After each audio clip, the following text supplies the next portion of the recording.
Doctor Sachin Raj అత్యాధునిక world class physiotherapy treatment తో అన్ని రకాల నొప్పులకు శాశ్వత పరిష్కారం. నమస్తే వంశీ గారు. నమస్తే అండి. పిల్లలకి పుస్తకాలు పట్టుకున్న వెంటనే ఇంట్రెస్ట్ రాదండి. చదవాలి అంటేనే చాలా బోర్గా ఫీల్ అవుతూ ఉంటుంటారు. కొంతమంది ఏదో ఒక 1 అవర్ కూర్చుంటారు కానీ తర్వాత అంత ఇంట్రెస్ట్ ఉండదు. ఇంట్రెస్ట్ని క్రియేట్ చేయాలంటే ఏ విధంగా అసలు? ఫస్ట్ ఆఫ్ ఆల్ స్టూడెంట్స్కి ఇంట్రెస్ట్ లేకపోవడానికి సోషల్ మీడియా అనేది ఒక శాపం అని చెప్తాను మేడం నేను. ఎందుకంటే సోషల్ మీడియాలో స్టూడెంట్స్ అంటే యూత్ అంటే వాళ్ళు ఎట్లా ఎక్స్ప్లోర్ చేస్తున్నారంటే మద్యం తాగడానికి, తిరగడానికి, బైక్ రేసింగ్లకి ఎక్కువ ప్రియారిటీ ఇస్తున్నారు. ఇలా చేసిన వాళ్ళే స్టూడెంట్స్, ఇలాంటి వాళ్ళే యూత్ అన్నట్టుగా మూవీస్, సోషల్ మీడియాలో రీల్స్ ఎఫెక్ట్ చాలా పడుతుంది అనమాట. అలా చేసి అలవాటైన వాళ్ళు కొంతమంది, ఇంకో కొంతమంది చాలా అమాయకంగానే ఉంటారు. కాకపోతే వాళ్ళని చూసి ఇలా చేయకపోతే సమాజం నన్ను యాక్సెప్ట్ చేయదేమో అని వాళ్ళని చూసి నేర్చుకొని అలాగే తయారవుతున్న వాళ్ళు ఇంకొంతమంది ఉన్నారనమాట. సో చాలామంది సోషల్ మీడియా ఎఫెక్ట్ వల్ల స్టూడెంట్స్కి స్టడీస్ మీద అవగాహన, నెక్స్ట్ స్టడీస్ పట్ల ఇంట్రెస్ట్ అనేది క్రియేట్ చేసుకోలేకపోతున్నారు మేడం. కానీ మళ్ళీ ఏం చేస్తారంటే ఎవరైనా సక్సెస్ఫుల్ పర్సన్ కనిపిస్తే ఈ పర్సన్లా కారు పెట్టుకోవాలి, ఈ పర్సన్లా ఇల్లు కట్టుకోవాలి అని ఇన్ఫ్లుయెన్స్ అవుతుంటారు అనమాట. నేనేమంటానంటే ఇన్ఫ్లుయెన్స్ కాదు కావాల్సింది, ఇన్స్పిరేషన్ తీసుకోవాలి. ఇన్స్పిరేషన్ ఎట్లా తీసుకోవాలంటే ఆ పర్సన్ ఉన్న స్థితిని కాదు తీసుకోవాల్సింది ఇన్స్పిరేషన్గా, ఆ పర్సన్ 0 స్టేజ్ నుంచి హీరో స్టేజ్కి అయ్యే ఆ క్రమం ఉంటుంది కదా, దాన్ని తీసుకోవాలి ఇన్స్పిరేషన్గా.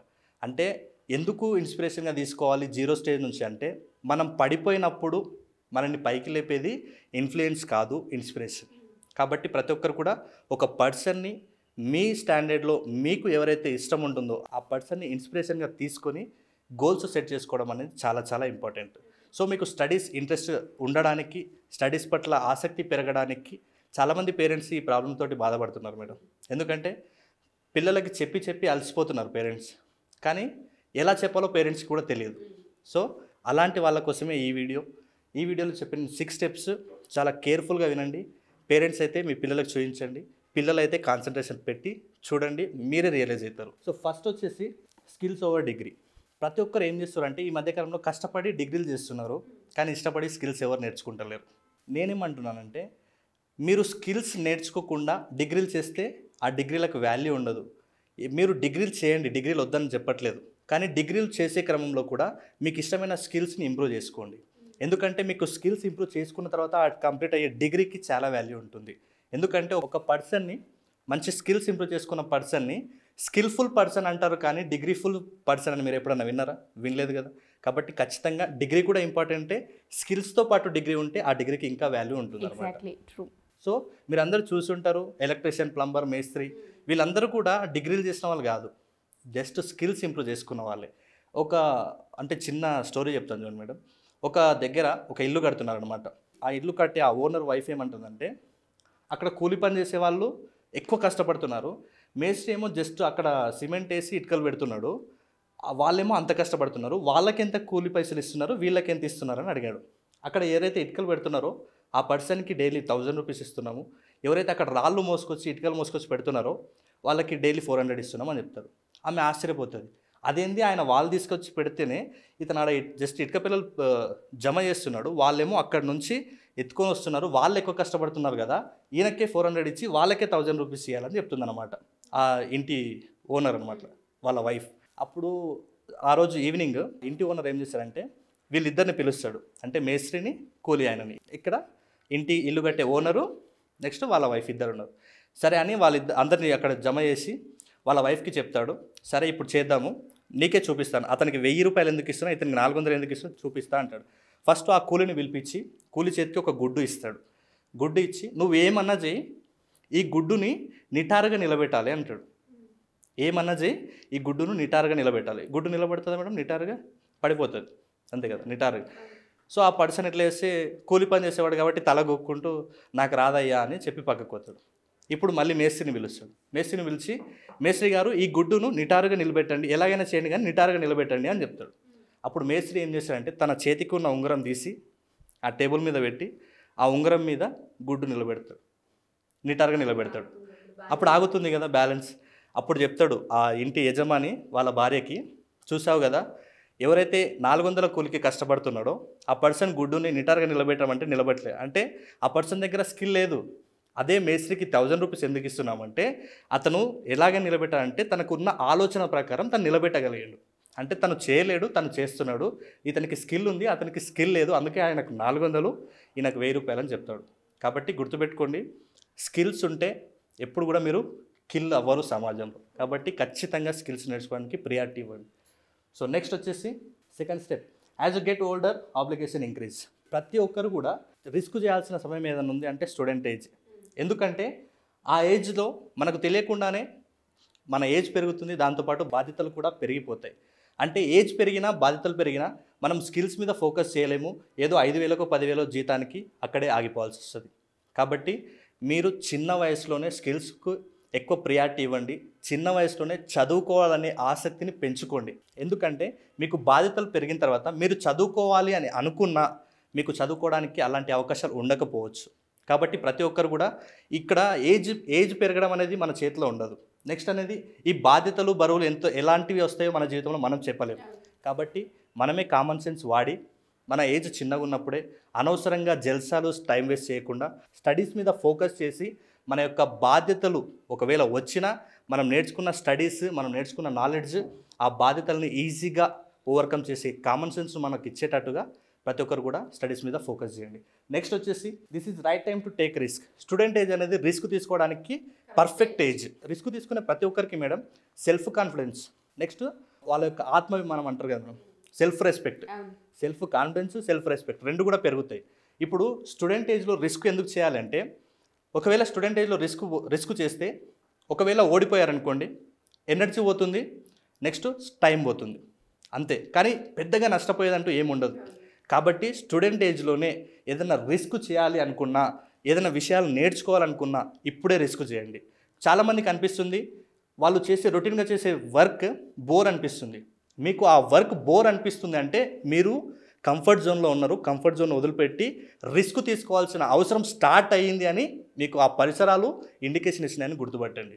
కాబట్టి చిన్న ఏజ్లో రిస్క్ చేస్తే మీకు సెల్ఫ్ రెస్పెక్ట్, సెల్ఫ్ కాన్ఫిడెన్స్, దాంతోపాటు మీరు నష్టపోయేది కూడా ఏమీ ఉండదు. కాబట్టి ఈ ఏజ్లోనే నేర్చుకోవాలన్నా చదువుకోవాలన్నా కాబట్టి ఈ ఏజ్లోనే రిస్క్ చేయండి కొత్త కొత్త కాన్సెప్ట్స్ తెలుసుకోవడానికి. నెక్స్ట్ వచ్చేసి look for criticism, everybody needs it. చాలామంది ఎందుకు చదువులకు దూరం ఉంటారంటే కొంతమంది వాళ్ళని క్రిటిసైజ్ చేసి ఉంటారు, అంటే వెటకారంగా ఏదో అని ఉంటారు.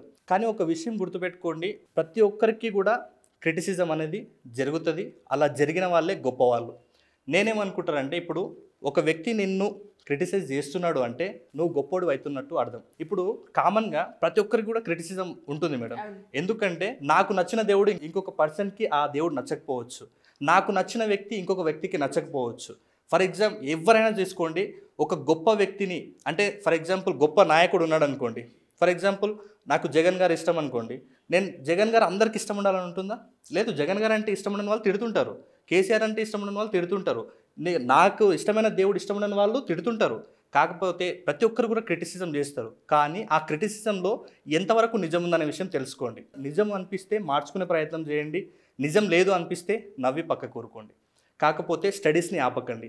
మీరు చాలామంది ఒక పెద్ద రిస్క్ వేయకపోవడానికి, పెద్ద స్టెప్స్ వేయకపోవడానికి రీజనే జనాలు ఏమనుకుంటారు అని. జనాలు ఏమన్నా అంటున్నారు అంటే నువ్వు మంచి చేస్తున్నావు అని అర్థం.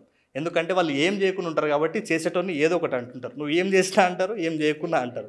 కాబట్టి ఏం చేయకుండా అనేకంటే ఏదో ఒకటి చేసి అన్నా కూడా నీకు హెల్ప్ అవుతుందనే విషయాన్ని గుర్తించాలి.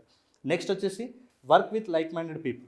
చాలామందికి ఫ్రెండ్స్ సరిగా ఉండక కూడా స్టడీస్ని ఆపేస్తారు. ఎందుకంటే జల్సా చేసే ఫ్రెండ్స్ పక్కకు ఉన్నప్పుడు స్టడీస్ మీద ఫోకస్ చేయాలనే ఆలోచన రాదు. కాబట్టి లైక్ మైండెడ్ పీపుల్ అంటే మనం ఏదైనా ఒక ఆలోచన చెప్పినప్పుడు అదే ఆలోచనని కొంతమంది ఎందుకు అంటారు, కొంతమంది ఎలా అంటారు. ఏదైనా ఒక ఆలోచన ఇంప్లిమెంట్ చేద్దామంటే ఎందుకు అన్నారనుకోండి, వాళ్ళు మీకు లైక్ మైండెడ్ పీపుల్ కాదు. ఎలా చేయాలి అని అడిగి ముందుకెళ్తారు కదా, వాళ్ళు మీకు లైక్ మైండెడ్ పీపుల్. అంటే లైక్ మైండెడ్ పీపుల్ అంటే జస్ట్ సేమ్ టేస్ట్ కాదు, సేమ్ అండర్స్టాండింగ్ ఉండాలి. అంటే అలాంటి అండర్స్టాండింగ్ ఉన్నప్పుడే వాళ్ళు కూడా నీకు స్టడీస్ మీద ఎంకరేజ్ చేస్తారు. వాళ్ళతో ఉంటే నువ్వు కూడా నీ లైఫ్ గ్రో అవ్వడానికి అవకాశం ఉంటుంది. కాబట్టి నీ స్టడీస్ కొంతవరకు చెడిపోవడానికి నువ్వు చేసే స్నేహం కూడా ఇంపార్టెంటే. కాబట్టి ఎలాంటి స్నేహం నీ దగ్గర ఉంది, ఎలాంటి లైక్ మైండెడ్ పీపుల్ తోటి నువ్వు ఎక్కువ టైం స్పెండ్ చేస్తున్నావు అనేది కూడా ఒకసారి ఆలోచించుకోవాల్సిన అవసరం ఇప్పుడే ఉంది. నెక్స్ట్ వచ్చేసి యు నో నథింగ్. చాలామంది వాళ్ళకి తెలిసింది కొంతనే ఉంటుంది, నాకు అంతా తెలుసు అన్నట్టుగా బిల్డప్ ఇస్తుంటారు. కాబట్టి ఏదైనా ఒక విషయం నేర్చుకోవాలన్నా, ఒక స్కిల్ నువ్వు ఇంప్రూవ్ చేసుకోవాలనుకున్నా, నీకు ఏం తెలియదు, ఇంకా నేను నేర్చుకోవాల్సింది చాలా ఉంది అన్న మైండ్ సెట్ నీ లోపల ఇంప్రూవ్ చేసుకొని అప్పుడు నువ్వు స్టార్ట్ చేయి. ఇంకా నేర్చుకోవాల్సింది చాలా ఉంది అని ప్రతిరోజు నువ్వు నేర్చుకుంటూ ఉంటే నీకంటే గొప్పవాడు ఈ సమాజంలో, నీ సర్కిల్లో ఎవరు ఉండరు. కాబట్టి స్టడీస్ మీద ఎక్కువగా నువ్వు ఫోకస్ చేయాలి అంటే నేను చెప్పే ఈ 6 స్టెప్స్ ఫాలో అవ్వండి. చేయకూడనివి కూడా దీంతోపాటు నేను చెప్పాను, అలాంటివి చేయకుండా ఉండండి. ఆటోమేటిక్గా మీకు చదవాలనే ఆసక్తి పెరుగుతుంది. Exactly true. మీరు అన్నట్టుగానే కొన్ని మనల్ని డామినేట్ చేస్తూ ఉంటాయి. వాటిని మనం ఎప్పుడైతే దాన్ని మనం నెగిటివ్ అని చెప్తూ ఉంటుంటాం, వాటిని పక్కన పెట్టగలిగితే నిజంగానే ఫోకస్ పెరుగుతూ ఉంటుంది. ఎలాగో ఈ మంత్ 21st క్లాస్ పెట్టబోతున్నారు కాబట్టి పిల్లలు ఎవరైతే ఎగ్జామ్స్కి ప్రిపేర్ అవుతున్నారో వాళ్ళందరికీ మెమొరీ టెక్నిక్స్ నేర్పిస్తాను ఉన్నారని, చాలా ఈజీగా సింప్లిఫై చేస్తానని చెప్తున్నారు కాబట్టి ఒకసారి దాని గురించి. మామూలుగా నేను ఒక విషయం చెప్పాలనుకుంటున్నాను మేడం.